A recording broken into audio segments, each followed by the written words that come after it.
Estem a la formatgeria 12 Graus, que és una de les últimes botigues especialitzades que s'han obert a Barcelona, que és fruit d'un formatger inquiet, en Pere Pujol de la formatgeria Molí de Gent, del seu soci, el Marcos Martínez, que el formatge català, tot i la gran qualitat que té, és un gran desconegut. També crec que ara toca promocionar el formatge català.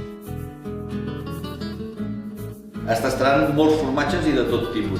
Coneixeran elaboradors a cada sessió un dia diferent, especialista en un dels tipus de llet, i ens explicaran tot el seu coneixement i tots els seus secrets. L'última sessió és una sortida pràctica on es podrà veure un elaborador integral, és a dir, que té animals i veurem des de la cura dels animals fins a l'elaboració del formatge. Estem en un moment en què el formatge català està esplendorós i les noves generacions de formatgers de cada cop ho fan millor. Fins al punt que no hi ha diferència, moltes vegades tens un formatge fet aquí i un dels grans formatges de fora. Jo crec que molts països ens han d'envejar nosaltres.